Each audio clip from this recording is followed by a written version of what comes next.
अस्सलामु अलैकुम वरहमतुल्लाहि वबरकातुहू।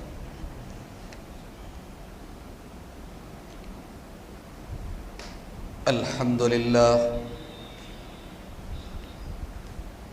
नहमदुहु व नस्तईनुहु व नस्तगफिरुहु व नऊज़ु बिल्लाहि मिन शुरूरि अनफुसिना व मिन सय्यिआति अअमालिना।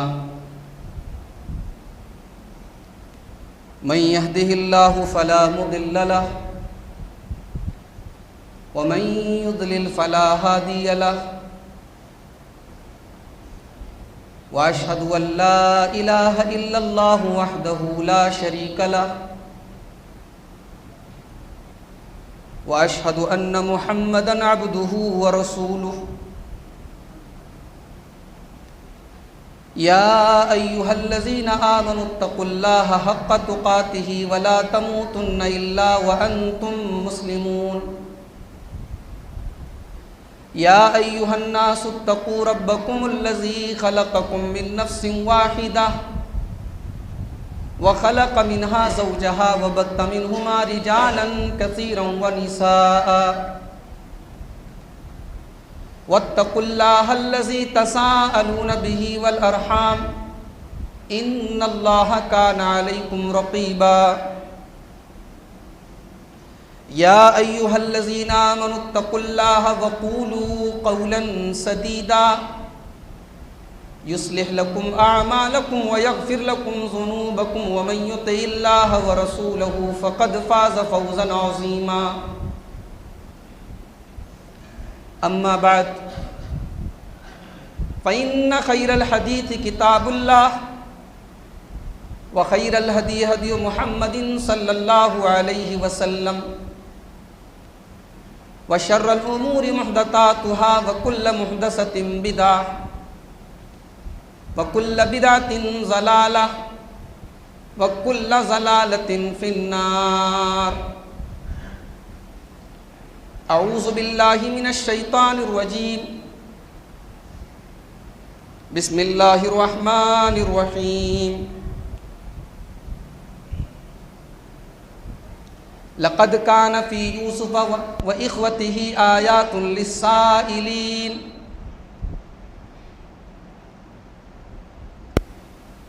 मोहतरम सदर मजलिस, उलमाए किराम, दीनी व मिल्ली भाइयों, मोहतरम बुज़ुर्गों, नौजवान साथियों, पर्दा नशीन माँ और बहनों, प्यारे बच्चों, कुरान करीम में तकरीबन 25 नबियों के नाम आए हैं। उनमें से कुछ नबी ऐसे हैं जिनका सिर्फ नाम आया है। वो किस कौम के नबी बनाकर भेजे गए, कब भेजे गए, ये सब नहीं बताया गया। जैसे ज़ुल्किफ़्ल है, एक नबी का नाम ज़ुल्किफ़्ल है, उनके बारे में कोई डिटेल नहीं। कुछ नबी ऐसे हैं जिनका तज़किरा तो है लेकिन मुख्तसर है। कुछ नबी ऐसे हैं जिनका वाक़या बहुत डिटेल के साथ, बहुत तफसील के साथ बयान किया। उन्हीं नबियों में एक नबी हैं हज़रत यूसुफ अलैहिस्सलाम। ये कौन है? ये हज़रत इब्राहीम अलैहिस्सलाम के परपोते हैं। इनके बाप का नाम हज़रत याकूब है, दादा का नाम हज़रत इसहाक है और परदादा का नाम हज़रत इब्राहीम। यूसुफ अलैहिस्सलाम का वाक़या कुरान करीम में सिर्फ एक जगह बयान किया गया, सूरे यूसुफ के अंदर। पूरे कुरान में इनका नाम एक दो जगह आया है, लेकिन इनका वाक़या पूरे कुरान में सिर्फ एक जगह बयान किया गया। और ख़ास बात यह है कि और नबियों का वाक़या थोड़ा यहाँ, थोड़ा यहाँ, थोड़ा यहाँ, थोड़ा पहले पारे में, थोड़ा 9वें पारे में, थोड़ा 15वें पारे में, थोड़ा 18वें पारे में, ऐसे बयान हुआ है। मगर यूसुफ अलैहिस्सलाम का पूरा वाक़या सूरह यूसुफ के अंदर बयान किया गया और तकरीबन 100 आयतों में हज़रत यूसुफ का वाक़या बयान किया गया। आज हमारी तकरीर का उन्वान हज़रत यूसुफ अलैहिस्सलाम की सीरत है, आपकी ज़िंदगी है, आपकी हयात मुबारका है, आपकी लाइफ है। हज़रत यूसुफ की ज़िंदगी में मुआशरे के हर फर्द के लिए कुछ न कुछ है। एक बाप के लिए भी सबक है, एक बेटे के लिए भी सबक है, एक भाई के लिए भी सबक है, एक शौहर के लिए भी सबक है, एक बीवी के लिए भी सबक है, एक नौजवान के लिए भी सबक है, एक बुजुर्ग के लिए भी सबक है, एक बादशाह के लिए भी सबक है, एक रियाया के लिए भी सबक है।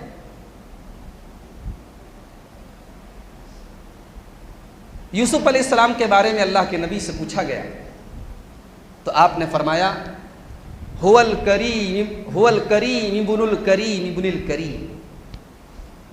यूसुफ अलैहिस्सलाम करीम हैं, शरीफ हैं, अच्छे हैं, नेक हैं और नेक बाप के बेटे हैं और नेक बाप के पोते हैं। यूसुफ अलैहिस्सलाम को एक खास बात और मिली थी, बहुत खूबसूरत थे। कितने खूबसूरत थे?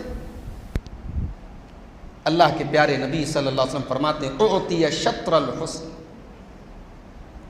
दुनिया की आधी खूबसूरती एक तरफ और हजरत यूसुफ की खूबसूरती एक तरफ। खूबसूरती की मिसाल दी जाती तो कहा जाता है कि यूसुफ के जैसा जमाल, यूसुफ के जैसी खूबसूरती, बहुत खूबसूरत थे।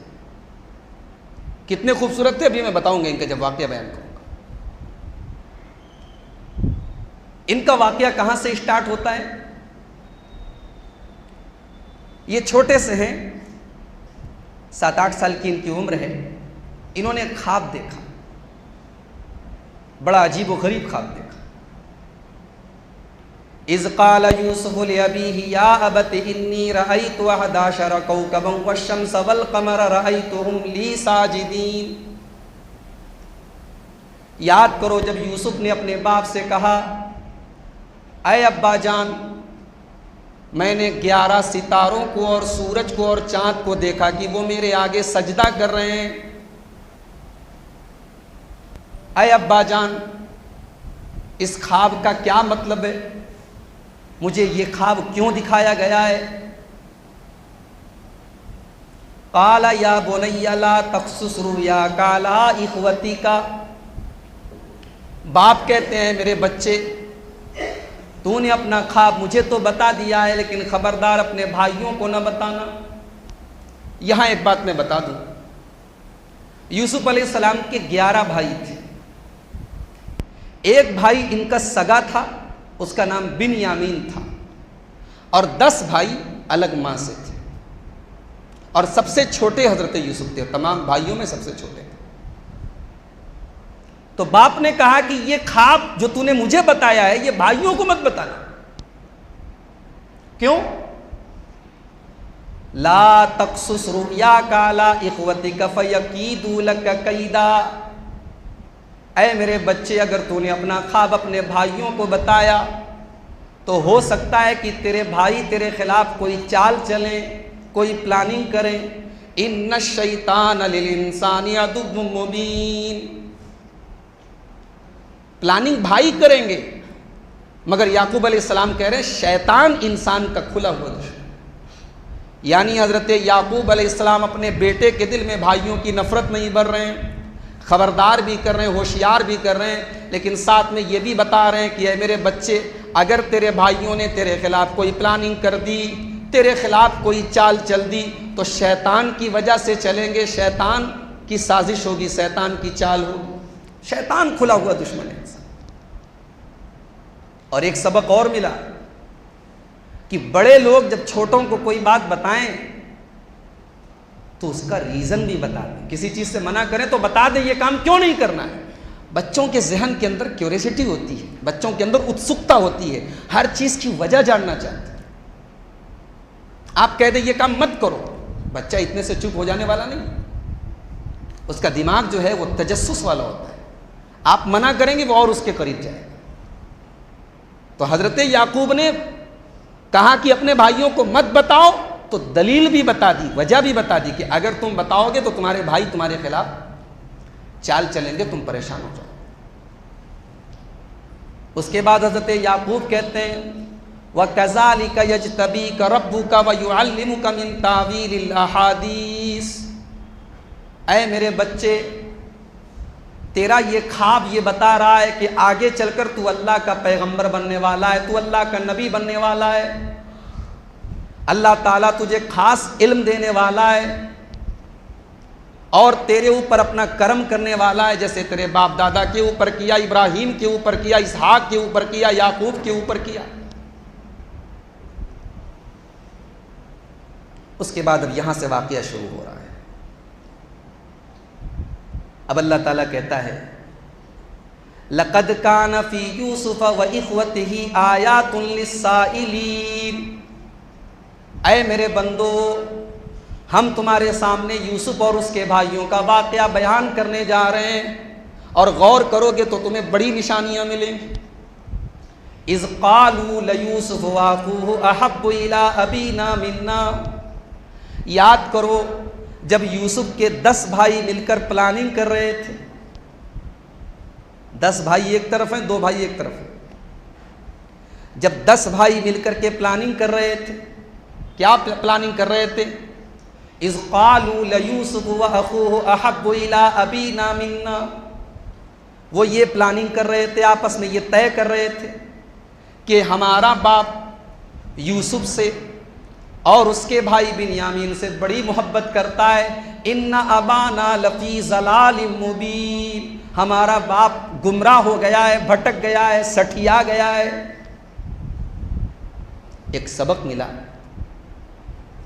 कि किसी बाप के अगर 5 बच्चे हों, 4 बच्चे, तो ये तो हो सकता है किसी बच्चे से मोहब्बत ज़्यादा हो। मोहब्बत का ताल्लुक दिल से। किसी बच्चे के अंदर कोई ख़ास खूबी है, माँ बाप को उस बच्चे से ज़्यादा मोहब्बत है, ज़्यादा प्यार है, ये पॉसिबल है।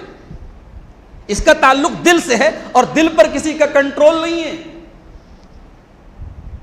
अल्लाह के नबी की 9 बीवियां थी, एक साथ सबका हक अदा करते थे आप, सबकी बारी मुकर्रर थी, लेकिन अल्लाह के प्यारे नबी अल्लाह की बारगाह में दुआ किया करते, अल्लाहुम्मा हाज़ा क़िस्मी फ़ीमा अमलिक, आय अल्लाह मैंने अपनी बीवियों के बीच में बंटवारा तो कर दिया है, लेकिन इस बंटवारे का मैं मालिक हूँ, फ़ला तलुमनी फ़ीमा ला अमलिक, और आय अल्लाह जिसका मैं मालिक नहीं हूँ, जिसका ताल्लुक दिल से है, तो उस पर मेरी पकड़ न करना। मोहब्बत का ताल्लुक दिल से है। अल्लाह के प्यारे नबी सल्लल्लाहु अलैहि वसल्लम को अपनी तमाम बीवियों में सबसे ज़्यादा मोहब्बत किससे थी? अम्मा आयशा से थी। तो मोहब्बत किसी बच्चे से ज़्यादा हो सकती है, ये गलत नहीं है। गलत ये है कि आप मोहब्बत जाहिर करें। आप छोटे बच्चे को सामान ज़्यादा दे रहे हैं, बड़े को तकलीफ होगी, बड़े के दिल में हसद पैदा। आप बड़े को ज़्यादा देंगे, छोटे को तकलीफ होगी कि अब्बा बड़े को ज़्यादा मानते हैं, बड़े का ज़्यादा ख्याल करते हैं, और यहीं से नफ़रत के बीज पड़ेंगे, यहीं से भाइयों में नफ़रत और अदावत फैलेगी, यहीं से हसद पैदा होगा। यूसुफ अलैहिस्सलाम की स्टोरी में, यूसुफ अलैहिस्सलाम की कहानी में स्टार्टिंग यहीं से हो रही है कि भाइयों ने कहा कि अब हमारा बाप हम 10 भाइयों से उतनी मोहब्बत नहीं करता जितनी उन दोनों से करता है। इन्ना अबाना लफ़ी ज़लालिम मुबीन, हमारा बाप भटक गया है, गुमराह हो गया है। औलाद जब बिगड़ती है तो ये भी नहीं देखती कि बाप बाप है। बाप के लिए ऐसा लफ्ज़ इस्तेमाल कर, इन्ना अबाना लफ़ी ज़लालिम मुबीन, हमारा बाप गुमराह हो गया है। तो यूसुफ अलैहिस्सलाम का वाक़या शुरू हो रहा है हसद से। हसद का मतलब समझते हैं आप? अभी आपने इल्म के ऊपर एक तकरीर सुनी मौलाना साकिब साहब की। अल्लाह के रसूल की एक हदीस है कि हसद करना जायज़ नहीं है मगर 2 चीज़, ला हसद इल्ला फी इस्नतैन, हसद करना हराम है लेकिन 2 चीज़ों में कर सकते हैं। कौन सी 2 चीज़ें?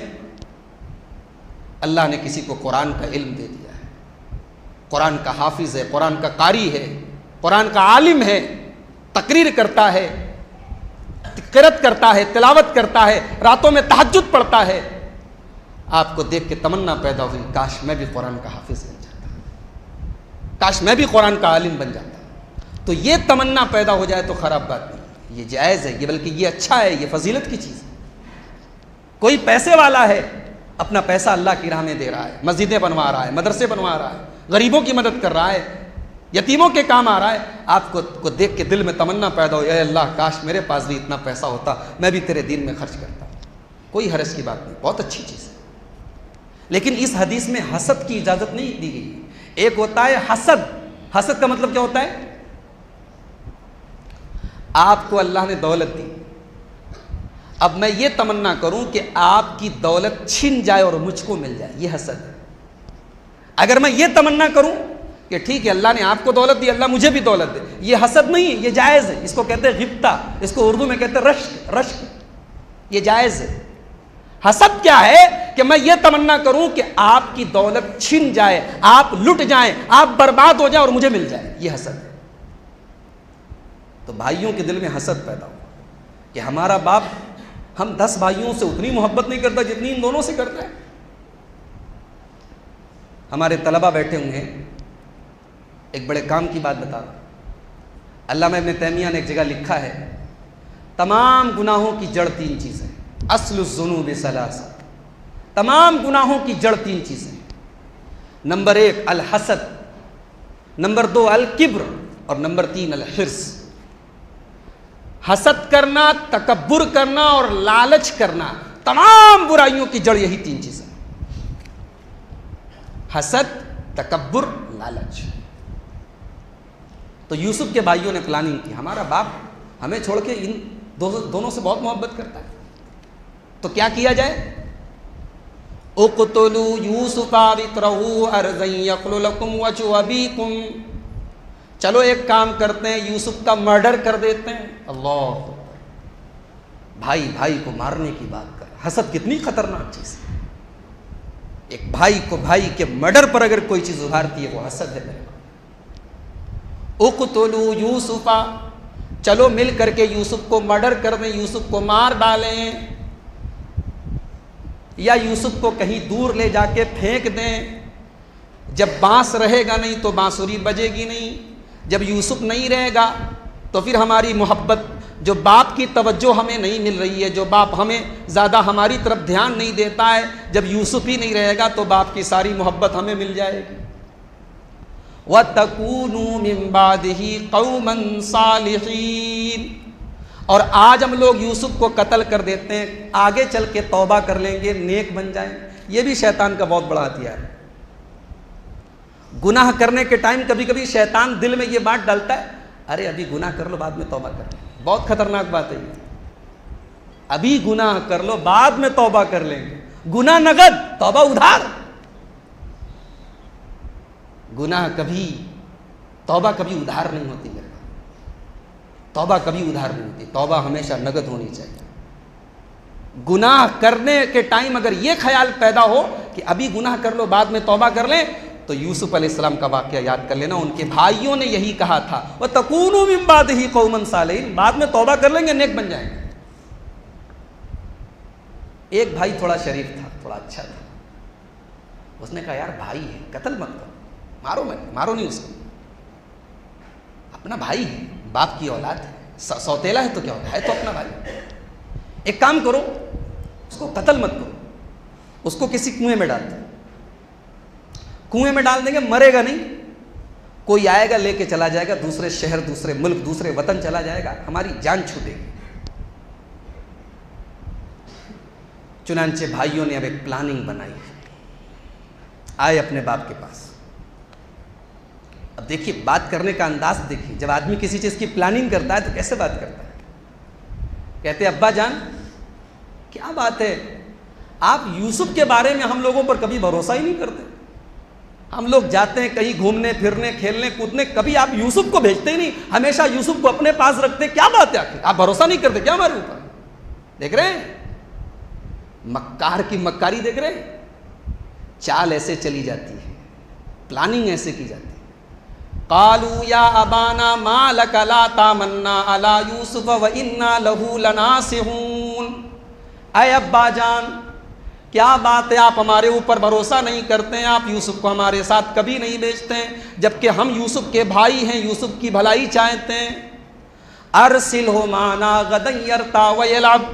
ऐ अब्बा जान, कल हम लोग खेलने कूदने जा रहे हैं, तफरी करने जा रहे हैं, घूमने फिरने जा रहे हैं। ऐ अब्बा जान, हम ये चाहते हैं कि हमारे साथ आप यूसुफ को भी भेज दीजिए। व इन्ना लहू लहाफिजून, हम गारंटी देते हैं कि हम यूसुफ की हिफाजत करेंगे। एक नुक्ता मिला कि शरीयत में खेल कूद मना नहीं, शरीयत में तफरीह मना नहीं, शरीयत में घूमना फिरना मना नहीं, लेकिन घूमने फिरने के नाम पे बेहयाई मना है, खेलने कूदने के नाम पर शैतानी काम मना है, तफरीह के नाम पर हराम काम मना है। ईद की छुट्टी आती हमारे यहाँ, हमारे नौजवान घूमने जाते हैं, कोई नैनीताल जा रहा है, कोई कश्मीर जा रहा है, कोई शिमला जा रहा है, कोई मनाली जा रहा है, करीब में कोई सारनाथ जा रहा है, कोई पहाड़ी जा रहा है। जाहिर सी बात है, कोई मसला तो नहीं, मना तो नहीं, कुदरती मनाजिर से लुत्फ़अंदोज़ होने के लिए आप जा रहे हैं। गर्म मौसम है, पहाड़ी इलाकों में मौसम ठंडा होता है, आप मौसम का लुत्फ़ लेने जा रहे हैं, मगर आपने जाके अगर वहाँ नज़रबाजियाँ की हैं, वहाँ आपने गलत काम किए हैं, शराब व शबाब के मज़े चखे हैं, तो अल्लाह के अज़ाब का मज़ा चखने के लिए भी तैयार है। इस्लाम में तफरीह जायज़ है, तफरीह के नाम पर हराम काम जायज़ है। तो भाइयों ने कहा अब्बा जान, कल हम लोग घूमने जा रहे हैं, ज़रा यूसुफ को हमारे साथ भेजिए, आप, हम हिफाजत करेंगे यूसुफ की। हज़रत याकूब ने कहा कि मैं कभी यूसुफ को छोड़ता नहीं, कभी यूसुफ को अपनी नज़रों से दूर नहीं करता। देखो यही है गलत, बाप को कभी दूसरे लड़कों के सामने ये जाहिर भी नहीं करना चाहिए कि मैं उससे ज़्यादा मोहब्बत करता हूँ, ये बहुत बड़ी मुसीबत है, यही से दुश्मनी पैदा होती है। हज़रत याकूब क्या कहते हैं, इन्नी लयहज़ुनुनी अन तज़हबू बिही, तुम लोग यूसुफ को लेके चले जाओगे तो मुझे बड़ी तकलीफ हो। ये नहीं कहना चाहिए बाप को। 10 बेटे घूमने जा रहे हैं, आपको तकलीफ नहीं हो रही है, एक बेटा साथ में जाएगा, आपको तकलीफ हो रही है, यही तो गलत है। हमारी शरीयत तो ये कहती है कि बाप अगर एक मिठाई भी बच्चों के बीच में बांटे तो 5 बेटे हैं तो 5 बराबर बराबर हिस्सों में बांटे। एक बेटे को मिठाई दे और 4 को महरूम करे, ये इस्लाम के खिलाफ है, ये इंसाफ के खिलाफ है, ये औलाद के हुकूक के खिलाफ है। घरों में झगड़े हो रहे हैं ना, आज घरों में आज बंटवारे हो रहे हैं, दिलों में दूरियां पैदा हो रही हैं। वजह क्या है? आज हम वालिदैन के हुकूक पर बड़ी तकरीर करते हैं, कभी इस पर भी बात होनी चाहिए, औलाद के क्या हुकूक है। आज बहुत सारे घरों में प्रॉब्लम की वजह यह है, आज औलाद के साथ नाइंसाफी हो रही है।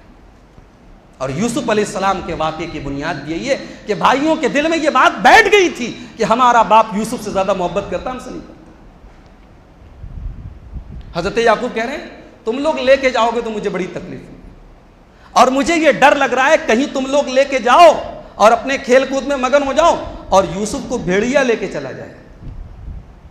हजरत याकूब ने भेड़िया का नाम ले लिया, गोया कि अपने लड़कों को, अपने बेटों को एक सबूत दे दिया, एक प्लानिंग दे दी, उनके प्लान के लिए एक सबूत दे दिया। कहा कि कहीं भेड़िया ना खा जाए यूसुफ को। कहा कि अब्बा जान कैसी बात कर रहा है, हम 10 हट्टे कट्टे कड़ियल जवान हैं, भेड़िए की हिम्मत देंगे वो हमारे भाई को छू ले? वनान उसबा, हम 10 भाई हैं, भेड़िया अगर आ भी गया तो हम 10 भाई भेड़िए का मुकाबला करने के लिए तैयार हैं, आप फिक्र मत कीजिए, आप यूसुफ को हमारे साथ भेजिए। बहरहाल बाप ने कलेजे पर पत्थर रख के भेजा हजरत यूसुफ अलैहिस्सलाम। अब ये सब भाई लेकर गए हजरत यूसुफ को। अल्लाह अकबर, 10 भाई मिलकर के अपने 8 साल के भाई को कुएं में डाल दिया। भाई के दिल पे क्या गुजर रही, हजरत यूसुफ के दिल पर क्या गुजर रही। शायद उस वक्त वो चिल्लाए भी हो, भाइयों को पुकारा भी हो, अपने भाई होने का की फरियाद भी की हो, मगर भाइयों का दिल नहीं पसीजा। फलम्मा अजमऊ अन यजअलूहु फी गयाबतिल जुब्बी, भाइयों ने यूसुफ को कुएं में डाल दिया। वअौहैना इलैहि लतुनब्बिअन्नहुम, और हमने यूसुफ के दिल में यह बात डाली कि ऐ यूसुफ घबराना नहीं, कल एक दिन आएगा यही भाई तुम्हारे पास भीख मांगते हुए आएंगे, ये भाई तुम्हारे पास भीख मांगते हुए आएंगे और तुम बताओगे अपने इन भाइयों को कि अपने 8 साल के 9 साल के भाई के साथ तुमने क्या किया था। भाइयों ने कुएं में डाल दिया। यूसुफ चिल्लाते रह गए, रोते रह गए। भाइयों का दिल नहीं पसीजा। हसद की आग जब दिल में पैदा होती है, भाई को भाई याद नहीं रहता। भाई घर आए, अच्छा यूसुफ का कुर्ता उतार के उनको डाला था, क्योंकि कुर्ते को एक प्रूफ बना के लेके जाने वाले। यूसुफ का कुर्ता उतारा, एक बकरी को ज़बह किया और यूसुफ के कुर्ते को बकरी के खून में रौंदा, उसको बकरी के खून में आलूदा किया और खून में सना हुआ कुर्ता लेके बाप के पास आए। कब आए? शाम को आए। वजाऊ अबाहु में शाम यबकून, शाम को आए। शाम को क्यों आए? शाम को इसलिए आए कि अंधेरा हो जाएगा तो बाप हमारे चेहरों के एक्सप्रेशन को नहीं देख पाएगा। बाप तो बाप होता है ना, बाप का तजर्बा अपने बेटे के चेहरे को देखकर समझ जाता है बेटा क्या करके आ रहा है। तजर्बेकार बाप जो होता है वो अपने बेटे के एक्सप्रेशन से अंदाजा लगा लेता कि बेटा कुछ गलत करके आया है। तो शाम को आए और रोते हुए आए, बड़े बड़े मोटे मोटे आंसू बह रहे, घड़ियाली आंसू बह रहे, रोते हुए आए। कहने लगे अब्बा जान आप सही कह रहे थे। हम लोग खेलने लगे और सामान के पास यूसुफ को बिठा दिया और भेड़िया आया और हमारे भाई को खा गया। वमा अंत बिमुमिनिन लना वलौ कुन्ना सादिकीन। और अब्बा जान हमको पता है कि आपको हमारी बात का यकीन नहीं आएगा, इसलिए हम सबूत भी लेके आए। देखिए ये यूसुफ का कुर्ता है, भेड़िए ने कैसे हमारे भाई को खा लिया। देखिए इस कुर्ते में यूसुफ का खून लगा हुआ है। कहते हैं कि दुनिया का हर अपराधी, हर क्रिमिनल जब कोई जुर्म करता है तो कोई ना कोई कमी छोड़ देता है। भाइयों ने प्लानिंग तो बहुत अच्छी की थी। यूसुफ का कपड़ा भी उतार लिया, उसमें खून भी लगा दिया, मगर एक चीज भूल गए। भेड़िया जब किसी को खाएगा तो कुर्ता उतार के नहीं खाएगा।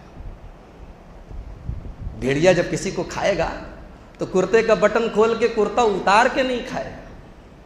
कुर्ता सही सलामत है, यूसुफ खत्म हो गए। कुर्ते में कहीं एक खरोंच भी नहीं है, कुर्ता कहीं से फटा नहीं है। कुर्ते ने बता दिया कि ये कहानी गढ़ी हुई है, ये कहानी इनकी मनगढ़ंत कहानी। क़ाल बल सव्वलत लकुम अनफुसुकुम अम्रा फसब्रुन जमीलुन वल्लाहुल मुस्तआनु अला मा तसिफून। कहा कि ऐ मेरे बच्चों, ये तुम्हारी झूठी कहानी है, तुम बना के लाए हो। तुम्हारा खून भी ये झूठा है, गलत है, ये मेरे बेटे यूसुफ का खून नहीं है। लेकिन आज तुम्हारा बाप कोई मातम नहीं करेगा, कोई गम नहीं करेगा, कोई आंसू न बहाएगा। फसब्रुन जमील, आज तुम्हारा बाप सब्र करेगा। वल्लाहुल मुस्तआनु अला मा तसिफून। और तुम्हारी इस कहानी के ऊपर अगर मैं किसी से फरियाद कर रहा हूं, मैं किसी से दुआ कर रहा हूं, तो अल्लाह की बारगाह में दुआ कर रहा हूं, अल्लाह हिसाब लेगा। सवाल यह है कि जब याकूब अलैहिस्सलाम को पता चल गया था कि यह कहानी झूठी है तो उन्होंने सब्र क्यों किया? उन्हें अपने बेटों को टॉर्चर करना चाहिए था, सख्ती करना चाहिए था, पूछना चाहिए था कहां छोड़ के आए हो मेरे बेटे यूसुफ।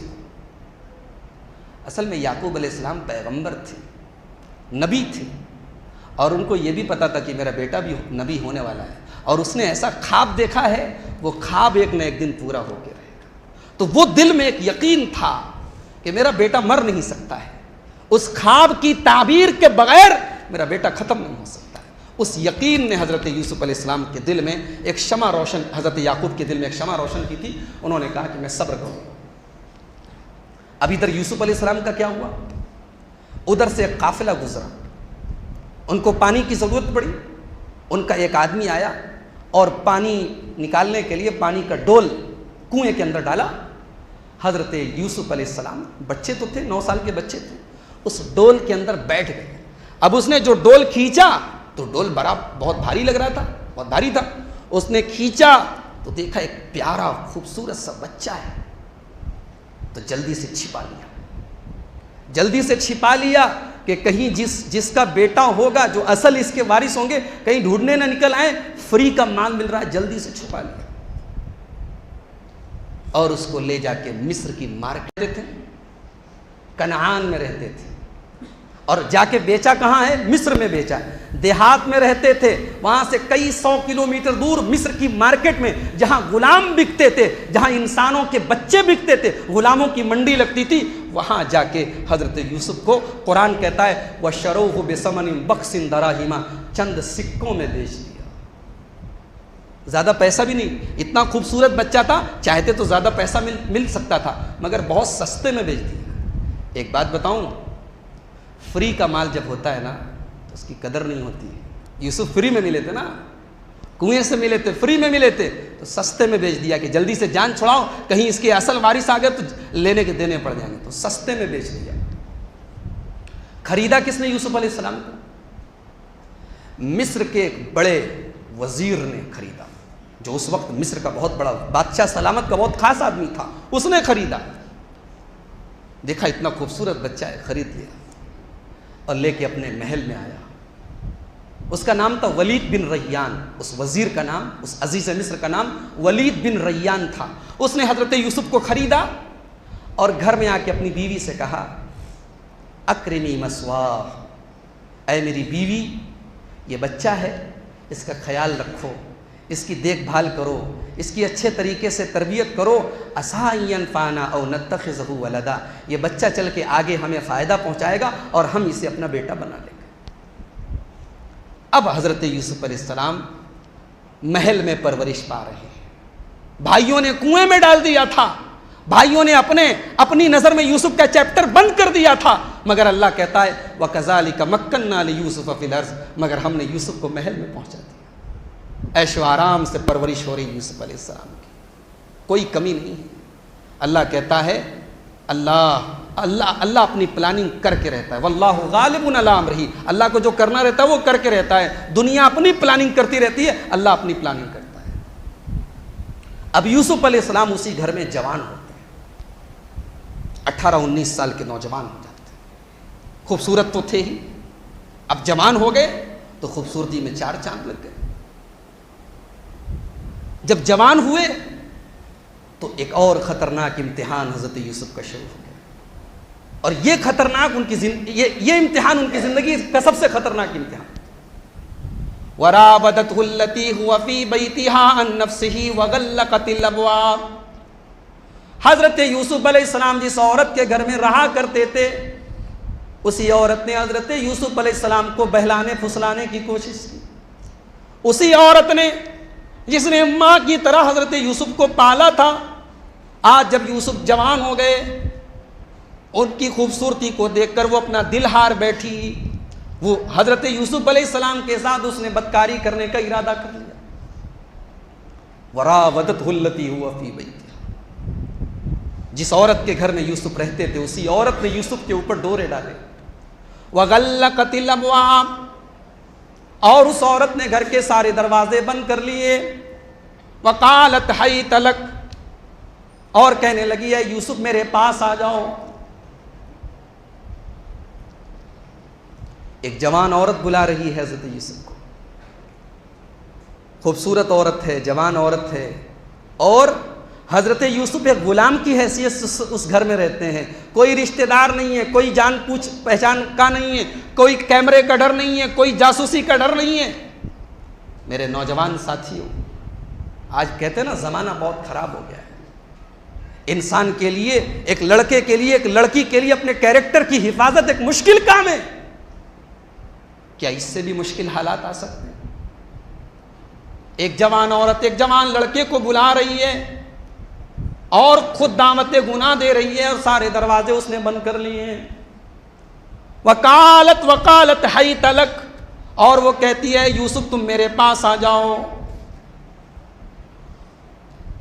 क़ाल मआज़ल्लाह, हज़रत यूसुफ कहते अल्लाह की पनाह, अल्लाह की पनाह।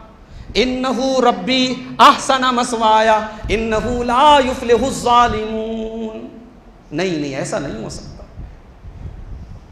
मेरे परवरदिगार ने तेरे घर में मुझे ठिकाना दिया, यहीं का खाना मैंने खाया है, यहीं मैं जवान हुआ हूं, और तेरे साथ मैं इतना गलत काम करूं? इन्नहु ला युफ्लिहु ज़ालिमून, इतना बड़ा जुल्म मैं नहीं कर सकता। और कुरान करीम के जो अल्फाज हैं उस पर मेरे नौजवान साथियों आपकी तवज्जो चाहता हूं। वलक़द हम्मत बिही व हम्म बिहा लौला अर्रा बुरहान रब्बिही। अल्लाह फरमाता है कि उस औरत ने तो हज़रत यूसुफ के साथ गलत काम करने का पूरा इरादा कर लिया था, और यूसुफ भी गलत काम का इरादा कर लेते अगर अपने रब की निशानी को न देखते। उन्होंने अपने रब की निशानी को देख लिया था, इसलिए गलत काम का इरादा भी नहीं किया। अब ये निशानी क्या थी, कुरान में इसको मेंशन नहीं किया गया। ज़्यादा सही बात यह है कि ये अल्लाह की तरफ से उनके दिल में एक डर था कि नहीं, ये गलत काम है, ये काम हमें नहीं करना है। इंसान थे, इंसान एक ऐसे नाजुक मौके पर कोई भी फिसल सकता है, बड़े से बड़ा आलिम, बड़े से बड़ा इबादत गुजार भी फिसल सकता है। ऐसे नाजुक मौके पर अगर इंसान के पैरों को फिसलने से कोई बचा सकता है तो अल्लाह बचा सकता है, अल्लाह का डर बचा सकता है। अल्लाह कहता हमने अपने बंदे यूसुफ को बचा लिया। कज़ालिका लिनस्रिफ़ अन्हु सुअ वल फ़हशा इन्नहु मिन इबादिनल मुख़लसीन। यूसुफ हमारे बड़े चुने हुए बंदों में से था, हमने यूसुफ को बचा लिया। यूसुफ अलैहिस्सलाम भागे दरवाजे की तरफ, औरत भी पीछे पीछे भागी। औरत ने पकड़ा हजरत यूसुफ का कुर्ता और कुर्ता उनका पीछे से फट गया। हजरत यूसुफ दरवाजे पर पहुंचे, दरवाजा खोला, और जैसे ही दरवाजा खोला उस औरत का जो शौहर था अजीज मिस्र वलीद बिन रैयान, वो दरवाजे पर खड़ा था। इत्तेफाक से जैसे ही दरवाजा खोला सामने वो खड़ा था। आगे यूसुफ अलैहिस्सलाम है, पीछे औरत है। जैसे दरवाजा खुला, सामने शौहर की शक्ल देखी, उसने गिरगिट की तरह उस औरत ने रंग बदला और कहा मा जज़ाउ मन अरादा बि अहलिका सुअन इल्ला अन युस्जना व अज़ाबुन अलीम। कहा कि ऐ मेरे सरताज, देखिए ये आदमी मेरी इज्जत लूट रहा है, ये नौजवान मेरी इज्जत लूटने की कोशिश कर रहा है, इसको तो कैद में डाल देना चाहिए या सख्त से कड़ी सजा देनी चाहिए। जब औरत चाल चलने पे आती है तो बड़े बड़े चालबाजों की चाल भी नाकाम हो जाती है। देख रहे कैसा गिरगिट की तरह उसने रंग बदला। अपने शौहर को देखते ही उसने फौरन पैंतरा बदल दिया और कहा कि ये मेरी इज्जत के दर पे था, मेरी इज्जत लूटने की कोशिश कर रहा। हजरत यूसुफ ने कहा गलत बात है। हजरत यूसुफ बेचारे सीधे साधे आदमी, कहा कि नहीं गलत बात, ये मेरे साथ गलत काम करने का इरादा कर रही थी। इत्तेफाक से उस औरत के घर वालों में से ही एक समझदार आदमी उस मौके पर आया और उसने एक बड़ी प्यारी बात कही। उसने ऐसा एविडेंस पेश किया, ऐसा सबूत पेश किया जिसको कोई ठुकरा नहीं सकता था। उसने देखा कि यूसुफ का कुर्ता फटा है। कहा कि एक मिनट, तुम कह रही हो कि यूसुफ तुम्हारी इज्जत लूटने की कोशिश कर रहा था और यूसुफ ये कह रहे हैं कि वो बेगुनाह है, तुम इनके साथ गलत इरादा कर रही थी। यूसुफ का कुर्ता फटा है। अब ये देख लेते, कुर्ता अगर आगे से फटा है इसका मतलब औरत अपने डिफेंस और दिफा में कोशिश कर रही थी और इस कोशिश में हजरत यूसुफ का कुर्ता फटा है। और अगर कुर्ता पीछे से फटा है वइन कान कुद्दा मिन दुबुरिन, और अगर ये कुर्ता पीछे से फटा है इसका मतलब कि औरत झूठ बोल रही है और यूसुफ सच्चे। जब देखा गया कि कुर्ता पीछे से फटा है तो सारी कहानी सामने आ गई। अजीज मिस्र ने अपनी बीवी से कहा कि ये तुम्हारी चाल है, इन्न कैदकुन्न अज़ीम, और औरतों की चाल बड़ी खतरनाक होती। मेरी माएँ बहनें अगर सुन रही है तो बुरा न माने।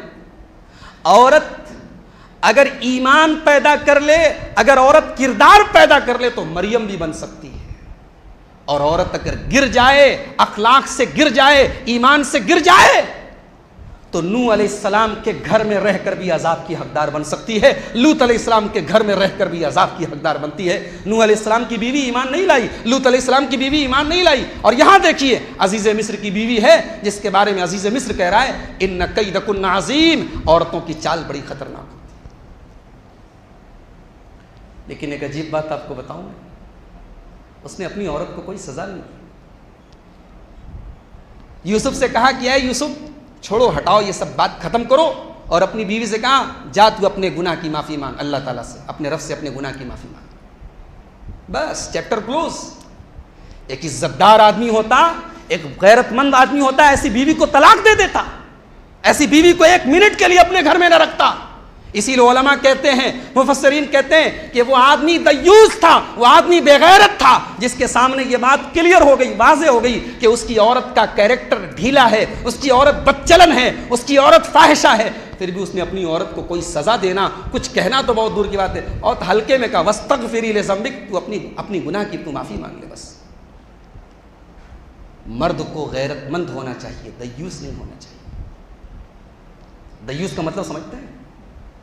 औरत गलत काम करे, बेहयाई का काम करे और मर्द की पेशानी पर बल न पड़े, औरत गैर मर्दों से बात करे, औरत गैर मर्दों के सामने बेपर्दा जाए और मर्द की गैरत पर कोई फर्क न पड़े, ऐसा आदमी दय्यूस है, ऐसा आदमी बेगैरत है। और अल्लाह के प्यारे नबी जनाब मोहम्मद रसूलुल्लाह सल्लल्लाहु अलैहि वसल्लम फरमाते हैं कि क़यामत के दिन अल्लाह ताला 3 लोगों की तरफ देखेगा भी नहीं, उन 3 लोगों में एक दय्यूस और बेगैरत आदमी भी होगा।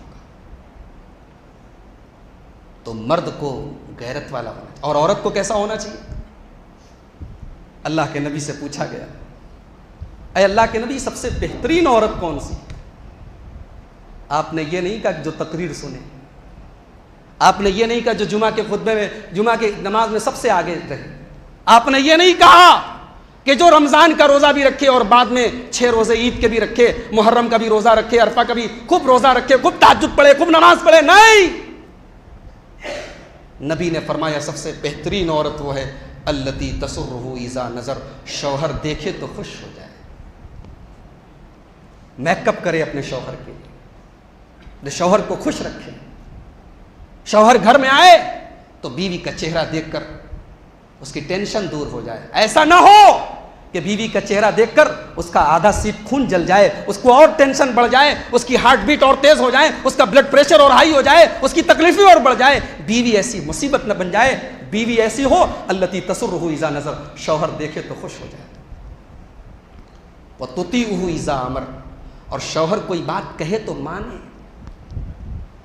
और एक बात बताऊं, शौहर और बीवी के बीच जो रिश्ता होता है, जो ताल्लुक होता है, इस्लाम ने उसकी तरफ भी बड़ी तवज्जो दी। अगर बीवी अपने शौहर के उस फितरी जज्बे को, उस फितरी ताल्लुक को पूरा करने की ख्वाहिश को ठुकरा देती है, अल्लाह के नबी ने फरमाया कि रात भर उस औरत के ऊपर लानत बरसती है, अल्लाह के फरिश्ते लानत करते हैं। रात भर बड़ी नमाजी है, बड़ी तहज्जुद गुजार है, मगर शौहर के एक जायज़ तकाजे को अगर पूरा नहीं कर रही है, रात भर उस बीवी के ऊपर अल्लाह की लानत बरसती है, उसके फरिश्तों की लानत बरसती है।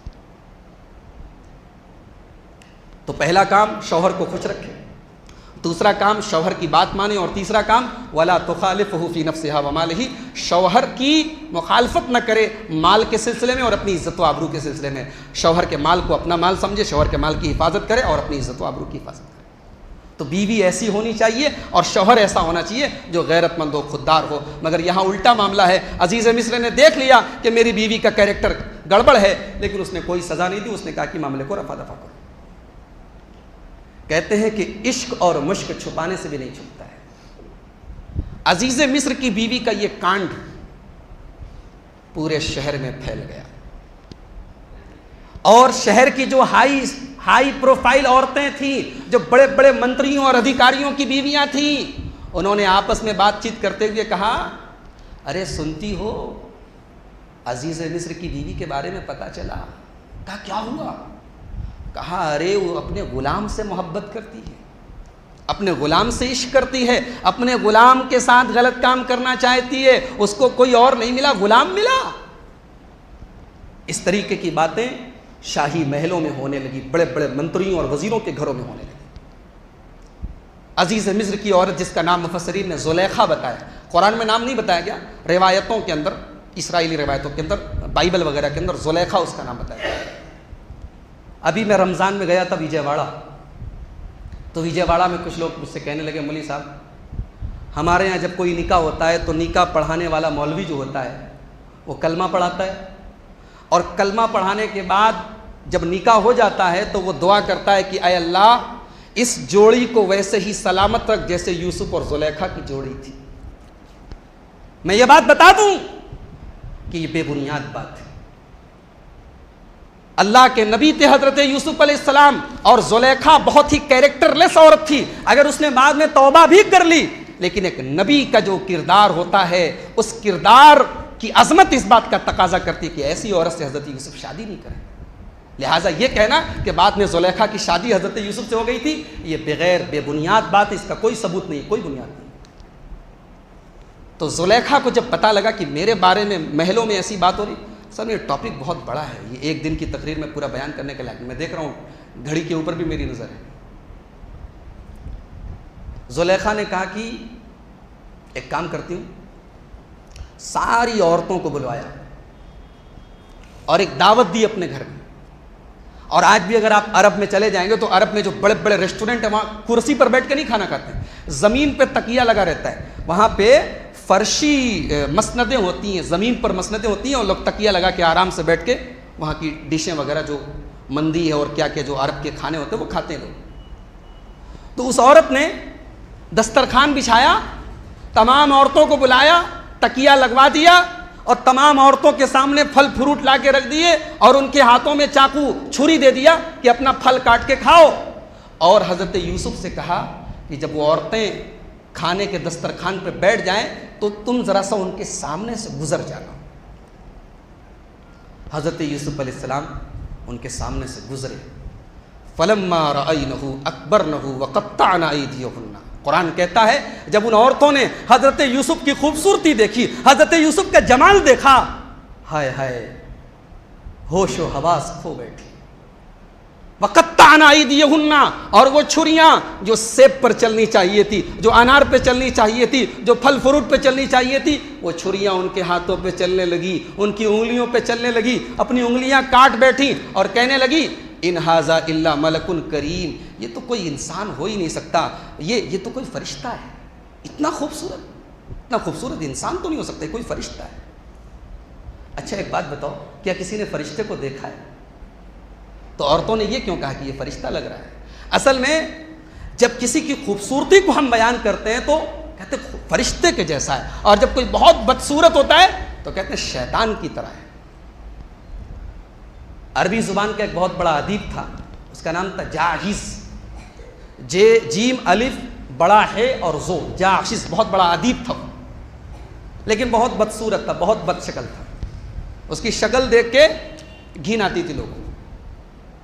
तो जाहिज जो था एक दिन मार्केट में जा रहा था, बाजार में जा रहा था, तो एक औरत उसके पास आई और उससे कहा 1 मिनट मेरे साथ थोड़ा सा चलो। तो वो औरत उसका हाथ पकड़ के लेके गई एक सोनार की दुकान पे और सोनार से कहने लगी कि बस यही है, इसको देखकर तुम बना लो।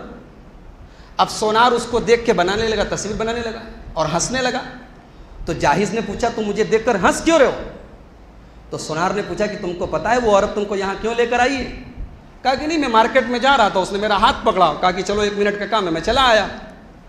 कहा कि असल में वो मेरे पास सोने का एक हार बनवाने आई थी और उसने कहा कि हार के बीचों बीच शैतान के सर का एक शक्ल शैतान के सर की बना दो। तो मैंने पूछा कि शैतान तो आज तक मैंने देखा नहीं है, वो तुमको पकड़ के ले बोली ऐसे ही बना दो।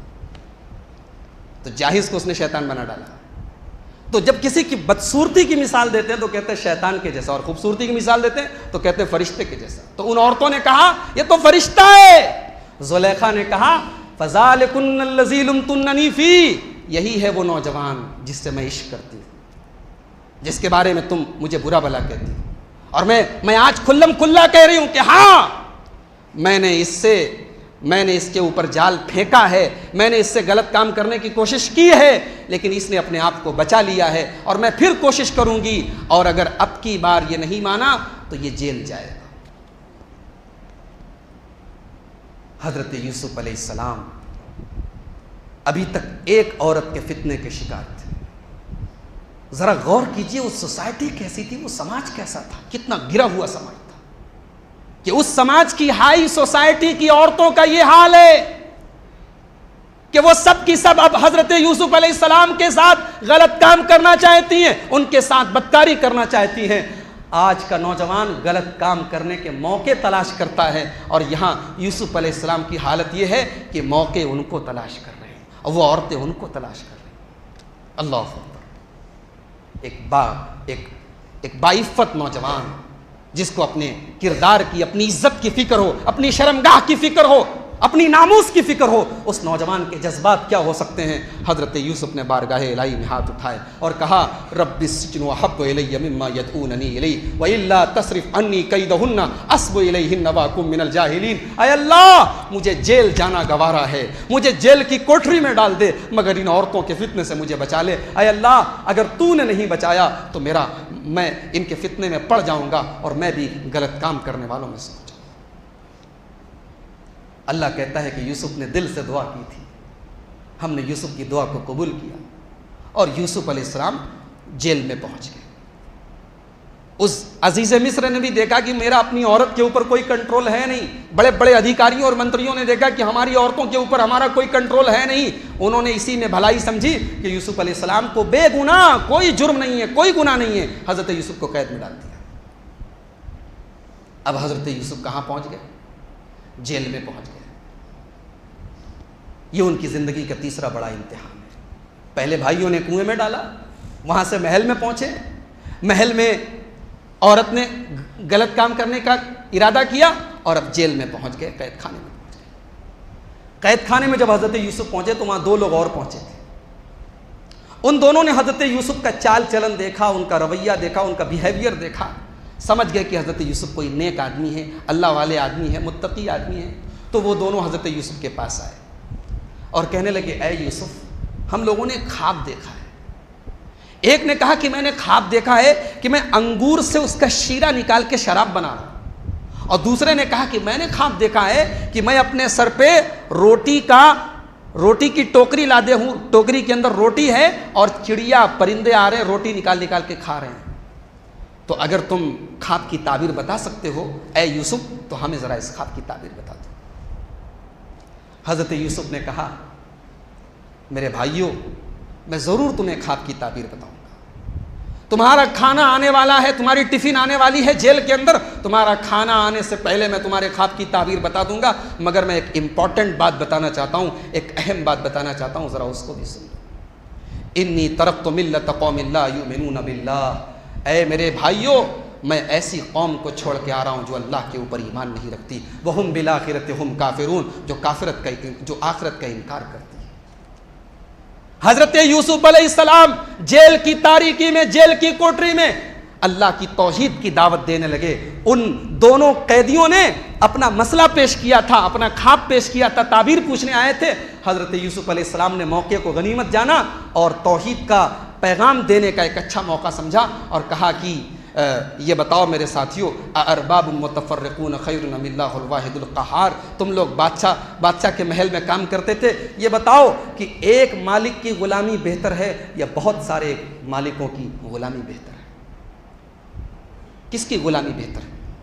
बहुत सारे लोगों को अपना रब मानना बेहतर है या एक अल्लाह को अपना रब मानना बेहतर है? मा ताबुदून मिन दूनिही इल्ला अस्माअन सम्मैतुमूहा अंतुम व आबाउकुम मा अंज़लल्लाहु बिहा मिन सुल्तान। कहा है मेरे कैद खाने के साथियों, तुम अल्लाह को छोड़कर जिनकी इबादत करते हो वो तो बस नाम है जो तुमने बना के रखे हैं, उनकी अल्लाह ने कोई दलील नहीं उतारी है। इबादत के लायक अगर कोई है तो अल्लाह है। इनिल हुक्मु इल्ला लिल्लाह, अगर फैसला किसी का चलने वाला है तो अल्लाह का चलने वाला है। तौहीद का पाठ पढ़ाया, तौहीद का सबक दिया हज़रत यूसुफ अलैहिस्सलाम ने। हमारे और आपके लिए एक मैसेज और एक पैगाम कि दुनिया के किसी फील्ड में रहो, किसी मैदान में रहो, लेकिन तौहीद का दर्स देते रहो। साड़ी का कारोबार करते हो, लेन देन करते हो, अपनी गद्दियों पे जाते हो, अपने गैर मुस्लिम भाइयों से ताल्लुक़ रखते हो, उनको जैसे मौका मिले उनको तौहीद का दर्स देते रहो, उन तक कुरान पहुँचाओ, उन तक अपने नबी की सीरत पहुँचाओ। अगर आप ऐसे मोहल्ले में रहते हैं, ऐसे इलाके में रहते हैं जहाँ लोग तौहीद से दूर हैं, शिर्क में मुब्तला हैं, बिदात में मुब्तला हैं, मोहब्बत के साथ, प्यार के साथ उन्हें तौहीद का दर्स देते रहिए। तौहीद का सबक देने में कोई देर मत कीजिए। उसके बाद हज़रत यूसुफ ने दोनों को ख्वाब की ताबीर बताई। कहा कि एक आदमी बादशाह को शराब पिलाएगा और दूसरे को सूली दे दी जाएगी, और जब वो उसको सूली दी जाएगी तो परिंदे आके उसकी खोपड़ी में से नोच नोच के खाएंगे। लेकिन हज़रत यूसुफ ने यह क्लियर नहीं बताया कि किसको फांसी दी जाएगी और कौन बचेगा। कहा एक को फांसी दी जाएगी और एक बादशाह सलामत को शराब पिलाने की ड्यूटी देगा। उसके बाद हज़रत यूसुफ ने उससे, जिसके बारे में आपको पता था कि ये बच जाएगा, उससे धीरे से चुपके से कहा कि जब तुम जेल में से निकल जाना तो तुम बादशाह सलामत के पास मेरा जिक्र करना, मैं जेल में बिला वजह जेल में सड़ रहा हूँ, जेल में मेरी ज़िंदगी बर्बाद हो रही है, जेल काट रहा हूँ मैं, तुम ज़रा बादशाह सलामत से मेरा जिक्र करना। चुनांचे हज़रत यूसुफ अलैहिस्सलाम ने जो ताबीर बताई थी वैसा ही हुआ। एक आदमी को फांसी की सज़ा हो गई, दूसरा जेल से छूट गया, लेकिन वो भूल गया हज़रत यूसुफ ने जो बात कही थी, और कई साल तक, 8 साल तक या 9 साल तक हज़रत यूसुफ अलैहिस्सलाम को जेल के अंदर रहना पड़ा। उसके बाद अब यहाँ से हज़रत यूसुफ अलैहिस्सलाम की ज़िंदगी का जो सबसे बड़ा चैप्टर है वो शुरू हो रहा है। बादशाह सलामत ने, जो मिस्र का उस ज़माने का बादशाह था, उसने एक अजीब व गरीब ख्वाब देखा। उसने एक सपना देखा। सपना क्या देखा? उसने देखा कि 7 दुबली पतली गाय हैं जो 7 मोटी मोटी गाय को खा रही है। अगर मोटी मोटी गाय दुबली पतली गाय को खाए तो बात समझ में आती है, लेकिन 7 दुबली पतली गाय है जो 7 मोटी मोटी गाय को खा रही है, और 7 हरी हरी बालियां हैं अनाज की, और 7 सूखी बालियां हैं। बादशाह ने कई दिन तक ये ख्वाब देखा, परेशान हो गया, अपने दरबारियों को बुलाया, कहा कि मैंने ये ख्वाब देखा, इस ख्वाब का क्या मतलब है, ये क्यों मुझे बार बार ये ख्वाब नजर आ रहा है? दरबारियों ने कहा बादशाह सलामत, ये तो ख्वाब है, ख्वाब में कुछ भी आदमी देख सकता है, अज़गास व अहलामी, इंसान के ख्यालात होते हैं जो ख्वाब में नजर आते हैं। यहां पर एक बात मैं बताना चाहता हूं, ख्वाब 3 तरह के होते हैं। एक सच्चे ख्वाब होते हैं जिसकी कोई ना कोई ताबीर होती है। एक ख्वाब होता है जो शैतान दिखाता है, डरावना ख्वाब।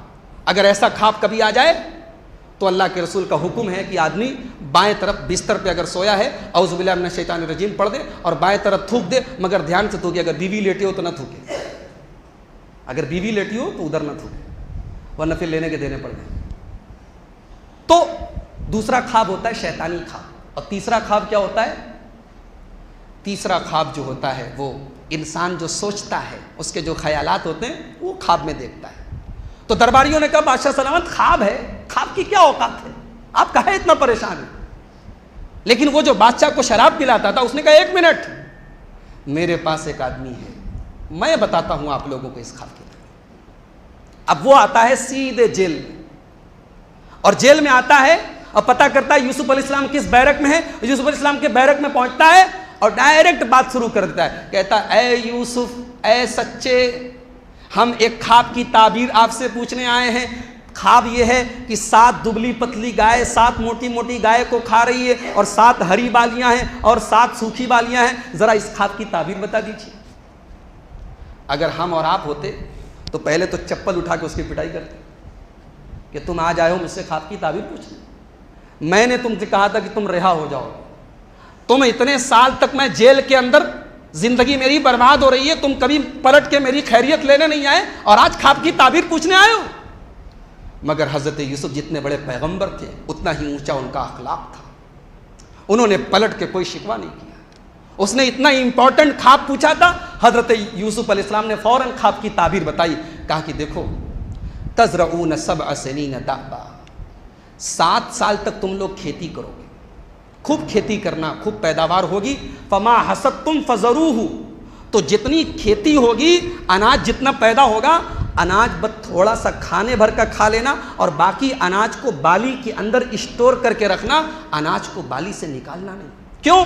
क्योंकि 7 साल तक कहत पड़ेगा। 7 साल खूब पैदावार होगी, फिर 7 साल तक कहत पड़ेगा, और इतना कहत पड़ेगा कि अनाज के एक एक दाने के लिए लोग तरस जाएंगे। तो जो तुमने 7 साल में अनाज को उसकी बाली में स्टोर करके रखा है, वही अनाज आपके काम आने वाला है। 7 साल तक कहत पड़ेगा, उसके बाद 1 साल खूब बारिश होगी और लोग खूब अंगूर का रस निकाल निकाल के निचोड़ेंगे। ये इस ख्वाब की ताबीर थी। गोया हजरत यूसुफ अलैहिस्सलाम ने अगले 14 साल की प्लानिंग बता दी, अगले 14 साल में क्या होने वाला है उसकी पूरी ख्वाब की ताबीर भी बता दी, और जो एक बहुत बड़ा क्राइसिस, एक बहुत बड़ी मुसीबत आने वाली थी उस मुल्क के ऊपर, उसका सॉल्यूशन भी बता दिया, उसका हल भी बता दिया। बादशाह को पता चला कि जेल के अंदर ऐसा आदमी पड़ा हुआ है, कहा रे बुलाओ उसको, कौन है वो, जितने इतनी अहम बात बताई उसको बुलाओ। बादशाह का आदमी आया, कहा कि चलिए बादशाह सलामत आपको बुला रहे हैं। हजरत यूसुफ को रिहाई का परवाना मिला, और क्या चाहिए? मगर हजरत यूसुफ ऐसे रिहा नहीं होना चाहते थे, उनकी इज्जत में ऐसे रिहा होना गवारा नहीं किया। उन्होंने कहा जाओ बादशाह से पूछो मेरी गलती क्या थी, मुझे किस जुर्म की सजा दी गई, मेरी जिंदगी के कीमती कई साल जेल की कोठरी में बर्बाद कर दिए गए। जरा पूछो उन औरतों से जाके जिन औरतों की चाल की वजह से आज मैं जेल के अंदर आया। बादशाह ने बुलवाया उन औरतों को जो मिस्र के बड़े बड़े, इस नौजवान की क्या गलती थी, इसको क्यों जेल में डाला गया। उन तमाम औरतों ने कहा हाशा लिल्लाहि मा अलिमना अलैहि मिन सू, अल्लाह की कसम ये बहुत नेक आदमी है, शरीफ आदमी है, हम जहां तक जानते इसने कोई गलत काम नहीं किया। तब तमाम औरतों ने यह इकरार कर लिया कि यूसुफ बेगुनाह है, यूसुफ का दामन पाक है। तो अब अजीज मिस्र की औरत भी सामने आई, जुलेखा भी सामने आई और उसने कहा अल आना हस हसल हक को, अब हकीकत खुल के सामने आ गई है, मैं इकरार करती हूँ गलती मेरी है, मैंने यूसुफ को बहलाने और फुसलाने की कोशिश की थी, लेकिन ये अल्लाह का बड़ा नेक बंदा है, इसने अपने आप को बचा लिया। हज़रत यूसुफ अलैहिस्सलाम ने कहा कि मेरा मकसद किसी की इज्जत उतारना नहीं था, मेरा मकसद सिर्फ यह बताना था अपने मालिक को, अजीज मिस्र को, कि मैंने आपकी थाली में छेद नहीं किया है, आपके घर रह के आपके साथ बेवफाई नहीं की है, मैंने आपकी औरत के साथ कभी कोई गलत काम नहीं किया है, मैं बेगुनाह हूं। वमा उबर्रे, अब यहां से कुरान का 13वां पारा शुरू हो रहा है। वमा उबर्रे नफ्सी, और मैं अपने आप को बेगुनाह नहीं कहता हूं, मैं ये नहीं कहता हूं मैं बहुत दूध का धुला हूं, मैं बहुत शरीफ हूं। हाँ, हर आदमी के अंदर दिल है, हर आदमी के अंदर नफ्स है जो गलत काम करने पर उभारता है। इल्ला मा रहीम रब्बी, अल्लाह जिसको बचा लेता है वो बच जाता है, बस अल्लाह का करम मेरे ऊपर हुआ कि अल्लाह ने मुझे बचा लिया। बादशाह सलामत को जब ये पता चला कि ये आदमी इतना ज़हीन है, इतना जीनियस है और बेकसूर बेचारा जेल में इतना दिन तक था, तो बादशाह ने कहा कि ऐसे आदमी को मेरे पास लाओ, मैं इसको अपना खास आदमी बनाऊंगा, मैं इसको अपना खास आदमी बनाऊंगा, अपने दरबार में खास पोजीशन दूंगा। चुनांचे हजरत यूसुफ अलैहिस्सलाम बादशाह के महल में लाए गए। फलम्मा कल्लमहू, जब बादशाह ने यूसुफ अलैहिस्सलाम से बातचीत की तो कहा कि इन्नकल यौम लदैना मकीनुन अमीन, कहा है यूसुफ आज से आप हमारे महल में, हमारे दरबार में एक हाई पोजीशन पर, एक अजीम पोजीशन पर हम आपको पोजीशन देते हैं, एक ऊंची पोजीशन, एक ऊंची पोस्ट देते हैं।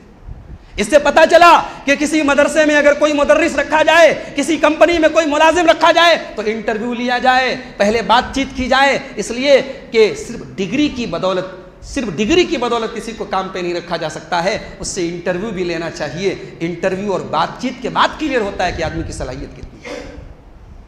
हजरत यूसुफ की डिग्री तो देख ली बादशाह ने, बहुत शरीफ है, बहुत नेक है, लेकिन इंटरव्यू लिया, बातचीत की, जब बातचीत की तो क्लियर हो गया कि यूसुफ बहुत जीनियस आदमी है। कहा कि ए यूसुफ, आज के बाद से आप हमारे एक ऊंची पोस्ट पर रहेंगे।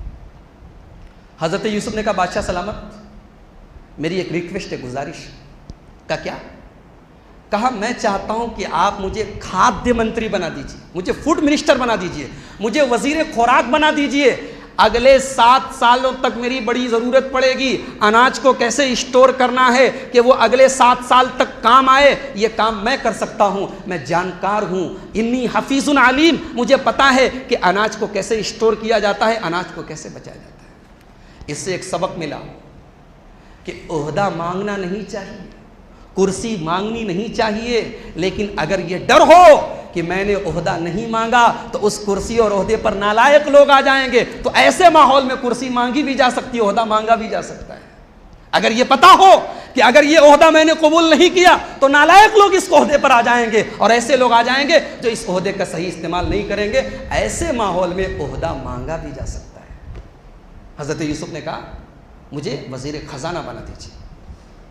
चुनांचे उनको वजीर खजाना, वजीर खुराक बना दिया गया और उन्होंने बड़े बेहतरीन तरीके से 7 साल तक जो पैदावार हुई, अनाज को उन्होंने स्टोर किया। उस जमाने में आज की तरह बड़े बड़े गोदाम नहीं थे, मशीनें नहीं थी, उन्होंने कैसी तरकीब लगाई होगी अल्लाह जानता है। उन्होंने बड़े आला और बेहतरीन तरीके से 7 साल तक अनाज को स्टोर किया। फिर जब 7 साल कहत साली पड़ी, सूखा पड़ा, तो इतना अनाज था मिस्र के बादशाह के पास कि दूसरे शहरों से लोग आते थे अनाज मांगने के लिए। जहां लोगों के पास एक एक दाना अनाज के लिए लोग तरसे हुए थे, मिस्र के बादशाह के पास बहुत अनाज था। लोग आते थे, कीमत देते थे, सामान देते थे और अनाज लेके जाते थे। चुनांचे हज़रत यूसुफ अलैहिस्सलाम के भाई लोग जो कनान में रहते थे, वहाँ पर भी कहत साली पड़ गई थी, वहाँ भी लोग अनाज के दाने दाने को तरस गए थे। वहाँ के लोगों को पता चला कि मिस्र के बादशाह के पास बहुत अनाज है, बहुत खाने पीने का सामान है। तो यूसुफ अलैहिस्सलाम के 10 भाई आते हैं और बादशाह सलामत के पास आते हैं।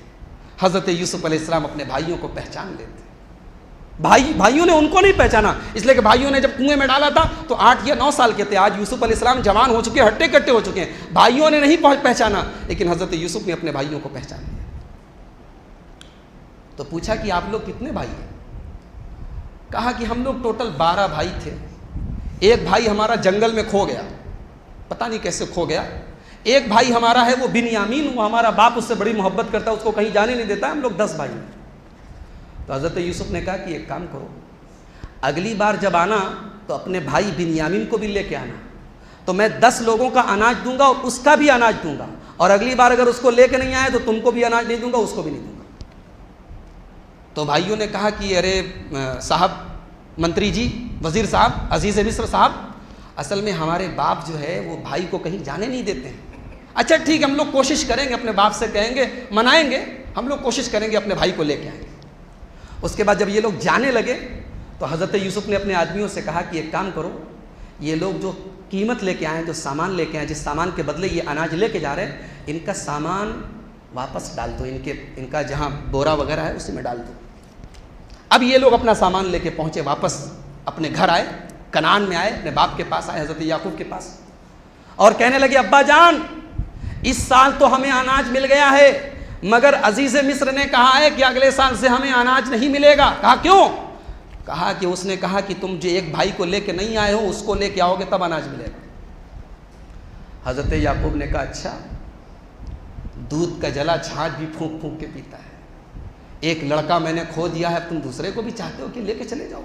खबरदार, मैं नहीं भेजूंगा बिन्यामीन को तुम्हारे साथ। कहा कि अब्बा जान, आप अपने पैर पे कुल्हाड़ी मार रहे, नहीं भेजेंगे बिन्यामीन को तो एक अनाज का दाना मिलने वाला नहीं है। उसके बाद जब सामान की बोरी खोली गई तो सामान की बोरी के अंदर अनाज भी था, और जो सामान ये लोग लेकर गए थे वो सामान भी रिटर्न वापस लौटा दिया गया था।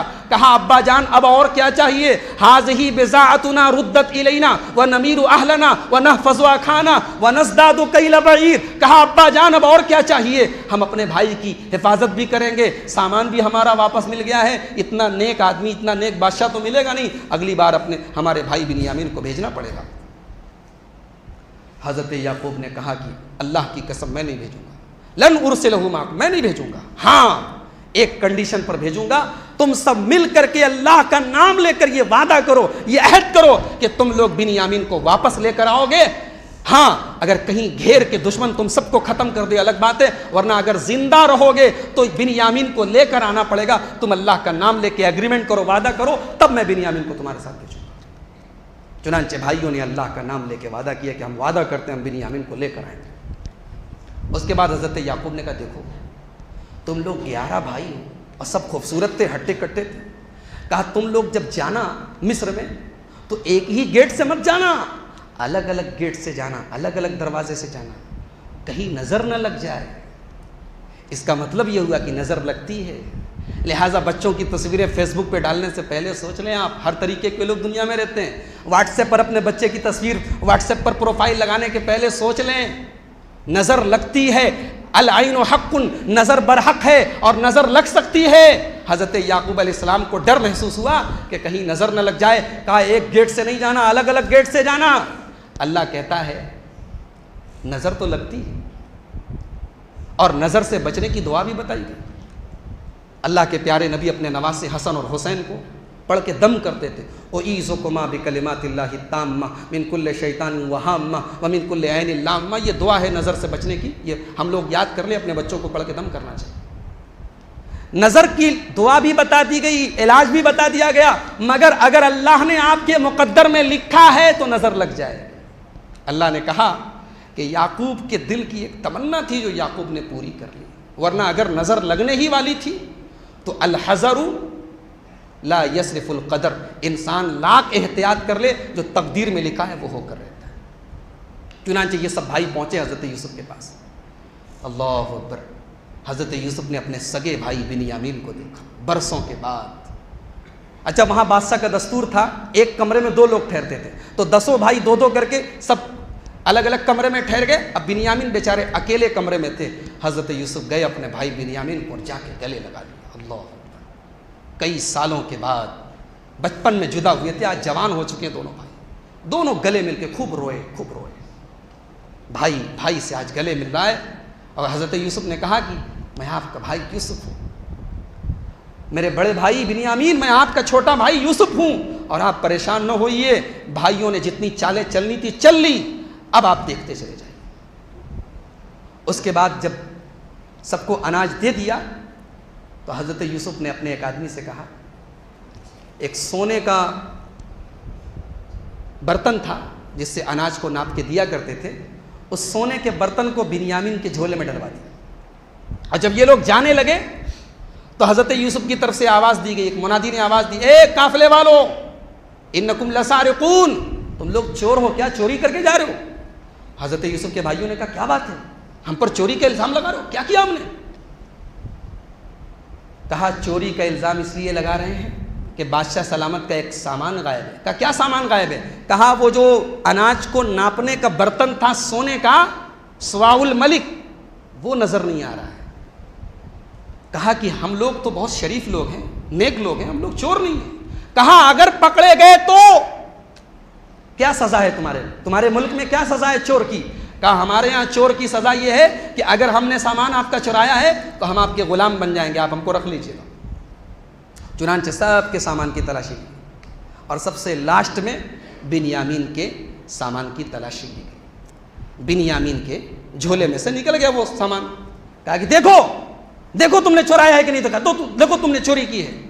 तो अब भाइयों ने देखा कि बिन्यामीन के झोले से सामान निकला है। कहा, अच्छा तो ये है चोर। कहा, ये भी चोर है और इसका एक भाई यूसुफ था, वो भी चोर था। अल्लाह, हज़रत यूसुफ के ऊपर इतने साल गुजर गए लेकिन भाइयों के दिल में अपने भाई यूसुफ के खिलाफ नफरत आज भी भरी हुई है। कहा कि अच्छा ये चोर है, ये चोर होगा, ये भी चोर है, इसका एक भाई यूसुफ था, वो भी बहुत बड़ा चोर था। हज़रत यूसुफ को तकलीफ तो बहुत हुई मगर अभी पोल खोलने का टाइम नहीं था। कहा, कोई बात नहीं। दिल में कहा कि तुमको तुम्हारे किए की सज़ा मिलेगी। तो उन लोगों ने कहा कि बादशाह सलामत, हम लोग अपने बाप से वादा करके आए हैं कि हम हर हाल में अपने इस भाई को वापस लेके जाएंगे, आप हमें रख लीजिए मगर इसको छोड़ दीजिए। हज़रत यूसुफ ने कहा, ये तो कभी हो ही नहीं सकता, जिसने चोरी की है सज़ा उसी को मिलेगी, हम जुल्म नहीं करेंगे। इसके सामान में से चोरी का सामान निकला है, लिहाजा सज़ा भी इसी को मिलेगी। अब जब भाइयों ने देखा कि कोई तरीका नहीं है तो सब आपस में बैठ के मीटिंग कर रहे। तो बड़ा भाई जिसका नाम यहूदा था, बड़े भाई ने कहा कि मेरे भाइयों, मैं अपने बाप को मुंह दिखाने के लायक नहीं हूं। हमने अपने बाप के हाथ पे अल्लाह का नाम लेके वादा किया था कि हम अपने भाई बिन्यामीन को लेकर जाएंगे, क्या मुंह दिखाएंगे? तुम लोग जाओ, मैं यहां से जाने वाला नहीं हूं। जाके हमारे बाप से कह दो कि आपकी बेटे ने ऐसी ऐसी हरकत की है और जब तक हमारे अब्बा इजाजत नहीं देंगे मैं यहां से जाने वाला नहीं। चुनांचे बाकी 9 भाई, बड़ा भाई जो यहूदा था वो वहीं पर रह गया। 9 भाई पहुंचे बाप के पास और बाप के पास जाके कहने लगे, अब्बा जान, बिन्यामीन हमारे साथ नहीं आया। कहा, क्यों? कहा कि चोरी की है आपके साहबजादे ने। इन नब्न का सरका, ये नहीं कहा हमारे भाई ने चोरी की, कहा आपके लड़के ने चोरी की है और हम झूठ नहीं बोल रहे हैं। हमारे साथ जो लोग आए आप उनसे पूछ लीजिए, तहकीकात कर लीजिए, हमारे आपके बेटे ने चोरी की। हज़रत याकूब जानते थे कि मेरा बेटा जैसे यूसुफ सच्चा था वैसे बिन्यामीन सच्चा है, बिन्यामीन चोरी नहीं कर सकता। कहा, कोई बात नहीं, एक बेटा तो मैं खो चुका हूँ, फसब्रुन जमील, आज भी मैं सब्र का दामन थामता हूँ और मुझे उम्मीद है असल्लाहु अन यातियनी बिहिम जमीया, मुझे उम्मीद है अल्लाह मेरा यूसुफ भी मेरे पास वापस लाएगा, मेरा बिन्यामीन भी मेरे पास वापस लाएगा। जब बिन्यामीन का दर्द जहन में आया तो यूसुफ याद आ गया। हज़रत याकूब बूढ़े हो गए थे, रोते रोते आंखों की बीनाई खत्म हो गई थी, अंधे हो गए थे। पलट के मुड़े हैं और रोते हुए कहते हैं, या असफ़ा अला यूसुफ, हाय यूसुफ, हाय यूसुफ। यूसुफ को याद करके रोने लगे। भाइयों ने कहा कि अब्बा जान, आप यूसुफ को याद कर करके मर जाएंगे, हलाक हो जाएंगे, अब कहाँ है यूसुफ? कहा, मैं तुमसे तो नहीं कह रहा हूँ, इन्नमा अश्कू बस्सी व हुज़्नी इलल्लाह, मैं अपने परवरदिगार की बारगाह में अपना शिकवा पेश कर रहा हूँ, अपने अल्लाह की बारगाह में अपना शिकवा पेश कर रहा हूँ। तुमसे नहीं कह रहा हूँ, मैं अल्लाह से कह रहा हूँ, अपना दुखड़ा अल्लाह के सामने रो रहा हूँ और मुझे अल्लाह की ज़ात से उम्मीद है अल्लाह ज़रूर मेरा बच्चा मुझे वापस दिलाएगा। अब ये भाई वापस पहुँचे हज़रत यूसुफ के पास। अनाज फिर ख़त्म हो गया था, कहत पड़ा हुआ है, अनाज के दाने दाने को लोग तरसे हैं। ये पहुँचे हज़रत यूसुफ के पास, ये 9 भाई, और जाके कहते हैं अय्युहल अज़ीज़ मस्सना अहलना ज़ुर्र, अय अज़ीज़ मिस्र, हमारे शहर में, हमारे गांव में बड़ा कहत पड़ा हुआ है, बड़ा सूखा पड़ा हुआ है, हमारे पास अनाज नहीं है।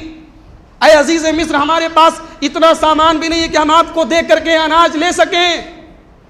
फ़तसद्दक़ अलैना, हमको खैरात दे दो, हम पर सदका कर दो, हम गरीब हो गए, हम लोग बड़े इज़्ज़तदार लोग हैं, लेकिन आज सदका और खैरात के लायक हो गए, हमको सदका कर दो। इन्नल्लाह यज्ज़िल मुतसद्दिक़ीन, अल्लाह सदका खैरात करने वालों को बदला देता है। यूसुफ अलैहिस्सलाम की आंखों में आंसू आ गए। आज भाई सदके और खैरात की भीख मांग रहे हैं हज़रत यूसुफ के सामने। उन्होंने देख लिया कि अब मौका आ गया, अब हकीकत बता देनी चाहिए। कहा मेरे भाइयों, तुम्हें याद है तुमने यूसुफ के साथ क्या किया? याद है तुमने अपने छोटे भाई यूसुफ के साथ क्या किया था? कहा अच्छा, कहीं आप यूसुफ तो नहीं है? कहा कि हाँ मैं यूसुफ हूं, और मेरा ये भाई बिन्यामीन है, और अल्लाह ने हम पर अपना करम किया है। भाइयों ने कहा कि हम इकरार करते हैं, ऐ यूसुफ हम मानते हैं हमने बहुत गलत किया था तुम्हारे साथ, हमसे खता हुई, हमसे गलती हुई है। हज़रत यूसुफ ने एक लाइन में चैप्टर क्लोज कर दिया। कहा ला तसरीबा अलैकुमुल यौम यग़फ़िरुल्लाहु लकुम, जाओ अल्लाह तुमको माफ़ करे, मैं कोई बदला नहीं लेता, कोई सज़ा नहीं देता, कुछ नहीं कहता, जाओ अल्लाह माफ़ करे। अगर हम और आप होते तो न जाने कितना शिकवा करते, कितनी शिकायतें करते, कितना रोना धोना करते, मगर ये यूसुफ का अखलाक देखो, एक लाइन में चैप्टर क्लोज, एक लाइन में कहानी खत्म। कहा जाओ अल्लाह माफ़ करे, अल्लाह माफ़ करे, और अपना कुर्ता उतार के दिया। कहा जाओ यही कुर्ता है जिसको तुमने उतार के नकली खून लगा के मेरे बाप को रुलाया था, जाओ आज फिर मैं अपना कुर्ता दे रहा हूं, जाओ मेरे बाप को मेरा कुर्ता मेरे बाप के ऊपर डाल दो, मेरे बाप की आंखों में रोशनी आ जाएगी। चुनांचे यहां से हज़रत यूसुफ अलैहिस्सलाम का आदमी कुर्ता लेके चला है, कहां? मिस्र से कई 100 किलोमीटर दूर, और यहां कनान के गांव और देहात में हज़रत याकूब कहते हैं ऐ लोगों, अगर मुझे पागल न कहना, मुझे बुढ़ा न कहना, मुझे ये न कहना मैं सठिया गया हूं, तो मुझे यूसुफ की खुशबू आ रही। लोगों ने कहा कि अरे अब यूसुफ को भूल भी जाओ, यूसुफ मर भी चुके, खत्म हो गए। लेकिन जब यूसुफ अलैहिस्सलाम का आदमी पहुंचा है और कुर्ता हज़रत याकूब के ऊपर डाला है और उनकी आंखों की रोशनी आई है, तो कहने लगे मैंने कहा नहीं था, मैं अल्लाह की तरफ से वो जानता हूं जो तुम लोग नहीं जानते। फिर भाइयों ने हज़रत याकूब से कहा कि अब्बा जान, हम मानते हैं हमने यूसुफ के साथ गलत किया था, अब्बा जान अगर हो सके तो अल्लाह से हमारे लिए माफ़ी की दुआ कर दीजिए। कहा मेरे बेटो, मैं माफ़ी की दुआ करूंगा मगर अभी नहीं करूँ, सौफ़ा अस्तग़फ़िरु लकुम रब्बी, मैं पहले यूसुफ से राय ले लूंगा उसके बाद करूँगा। यूसुफ ने तो फौरन माफ़ कर दिया, मगर याकूब ने अपने बेटों को फौरन माफ़ नहीं किया। कहा जिसका तुमने हक मारा है, जिसके साथ जुल्म किया है, पहले उससे पूछूंगा तब माफ़ करूंगा। पता यह चला, हुकूकुल इबाद का मसला पता चला कि जिसका हक मारा है जब तक वो माफ़ नहीं करेगा माफ़ नहीं हो सकता है। कहा कि मैं माफ़ नहीं करने वाला जब तक यूसुफ माफ़ नहीं कर देगा। चुनांचे ये सब बेटे, सब भाई और हज़रत याकूब और उनकी बीवी सब जब पहुँचे तो हज़रत यूसुफ ने इस्तकबाल किया, वेलकम किया, मरहबा कहा, और अपने तख्त पर अपने बाप और अपनी माँ को उठाया, और उसके बाद ये सब के सब हज़रत यूसुफ के आगे सजदे में गिर गए। उनकी शरीयत में सजदे ताज़ीमी करना जायज़ था, किसी की ताज़ीम करने के लिए, किसी की रिस्पेक्ट करने के लिए उसके आगे सजदे में गिर जाते थे। हज़रत याकूब भी सजदे में गिर गए, उनकी बीवी भी सजदे में गिर गई, और 11 भाई भी सजदे में गिर गए। हज़रत यूसुफ ने कहा अब्बा जान याद आया, मैंने बचपन में ख्वाब देखा था, हाज़िही तावील रुयाया, अय अब्बा जान आज वो ख्वाब सच्चा हो गया। आज 11 सितारे यानी मेरे भाई, और सूरज यानी आप, और चाँद यानी मेरी माँ, ये सब के सब मेरे आगे सजदा कर रहे हैं। अब हज़रत यूसुफ अलैहिस्सलाम के दिल में ख्याल पैदा हुआ कि आज इतना बड़ा एहसान अल्लाह ने मेरे ऊपर किया है, तो कहने लगे कि ये अल्लाह का करम है, ये अल्लाह की नेमत है कि आज अल्लाह ने, हम भाइयों के बीच में शैतान ने नफरत डाल दी थी, लेकिन आज अल्लाह ने भाइयों को मिला दिया। एक बार भी भाइयों को कसूरवार नहीं कहा, जबकि सारा खेल तमाशा भाइयों ने किया था, मगर एक बार भी भाइयों को ब्लेम नहीं किया, शैतान के ऊपर उड़ा दिया, शैतान को जिम्मेदार करार दे दिया। कहा शैतान ने भाई को भाई से अलग कर दिया था। आज अल्लाह का करम है, आज सब भाई एक दूसरे से मिल गए हैं और अल्लाह ने देहात से ला करके हम लोगों को शहर में बसा दिया। अभी 2 दिन पहले मेरा एक प्रोग्राम था बहराइच में, एक गाँव में प्रोग्राम था। मेन रोड से तकरीबन 8 किलोमीटर अंदर एक गाँव था, बहुत अंदर घूम करके जाना होता था। तो मैंने गांव वालों से पूछा कि आप लोगों को कोई सामान लेना होता है तो आप लोग कहाँ जाते हैं?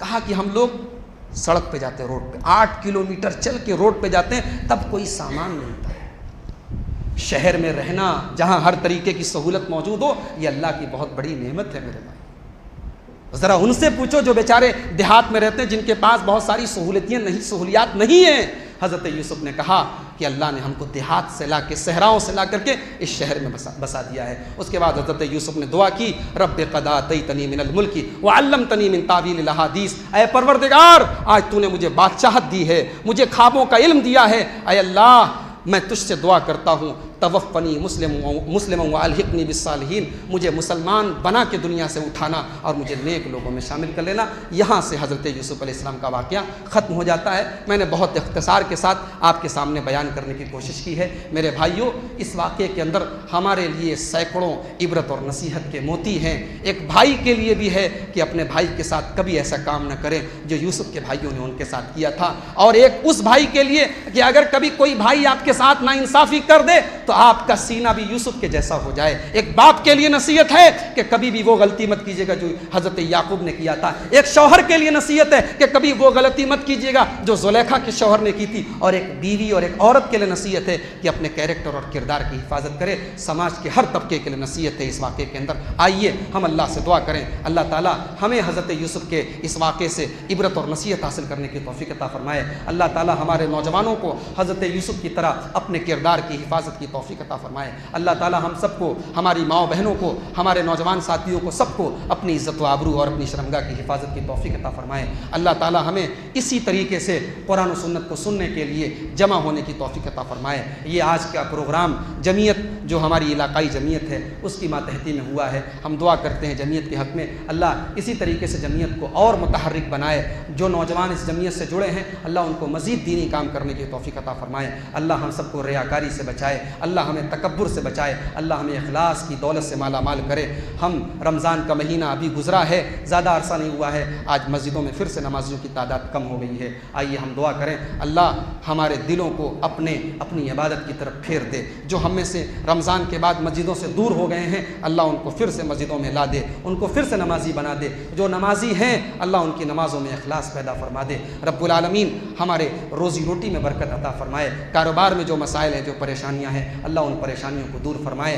हमारी मस्जिदों को, हमारे इदारों को, हमारे दीनी मदरसों को जो मसाइल दरपेश हैं अल्लाह उनको भी हल फरमा दे। अल्लाह ज़ालिमों के जुल्म से हमें बचाए, अल्लाह ज़ालिमों के शर से हमें बचाए। अल्लाह पूरी दुनिया के अहले ईमान की हिफाजत फरमाए। अल्लाह हम सब की इज़्ज़त व आबरू की हिफाजत फरमाए। अल्लाह जब तक हमें दुनिया में ज़िंदा रखे इस्लाम पर ज़िंदा रखे और ख़ात्मा हमारा ईमान पर हो। आमीन व आखिर दावाना अनिल हम्दुलिल्लाहि रब्बिल आलमीन। वस्सलामु अलैकुम व रहमतुल्लाहि व बरकातुहू।